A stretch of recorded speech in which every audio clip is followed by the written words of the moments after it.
The last days.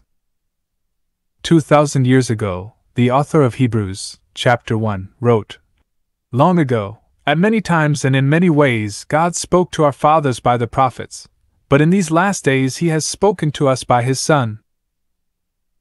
This was addressed in the past, thousands of years ago, to the Hebrew, not for our days. Jesus also said that all that is reported in Matthew 24 was going to be fulfilled in their generation, that is 40 years. Here in verse 34, "Truly, I say to you, this generation will not pass away until all these things take place." This last days doctrine is technically called dispensationalism, has become a widespread Zionist political propaganda in the United States and around the world, with very popular books like Hal Lindsey's The Late Great Planet Earth, with the countdown since 1948, the last generation of the time of the end.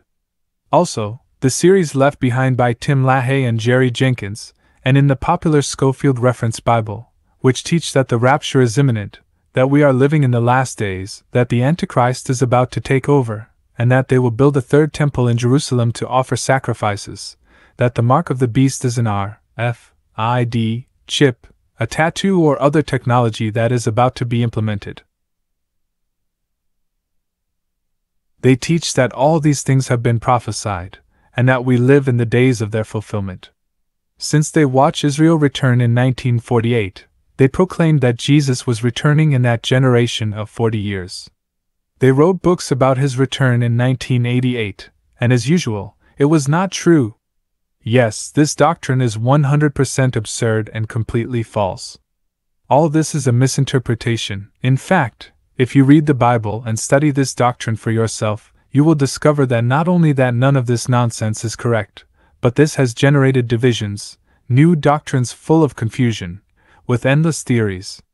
It is a biblical heresy in its own right that undermines the authority of God's Word itself. We must mention that this doctrine fabricated by Darby and made popular with their commentaries written directly in the Scofield Bible spread from the United States and flooded the world. This erroneous doctrine destroys our countries. It is no mystery that recent years have been marked by extraordinary events on several fronts. And as a result, Christians all over the world say that these are the signs of the times, and we are living in the last days, because of this false doctrine they have heard. So what do Christians do?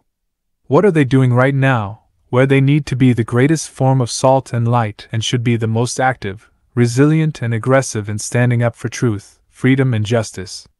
Well, like most dispensationalists, they stay behind and do absolutely nothing, because they think they can't change anything, since it is the fulfillment of prophecy according to God's plans. No, it's not. This is not the fulfillment of prophecy. And the apathy of sleeping Christians can be directly attributed to the acceptance of this twisted doctrine of dispensationalism. And this must stop. This message is a challenge for any Bible teacher or congregation leader who believes that we are living in the last days and that everything we are experiencing right now is just a sign of the times. Make your comments. Let's talk about it and see the truth about it. It is time to expose this corrupt dispensationalist doctrine which is destructive, so that the whole world can see it for what it really is, and return to His Word revealed in the Bible. Do not forget that the first believers that wrote the New Testament 2,000 years ago were in the last days. That was the last days of the old Mosaic covenant, and Jesus fulfilled all the prophecies in His generation, including His return in the first century. Our Bible studies are tools to help you see the truth in Jesus Christ with His Spirit as the teacher. Shalom.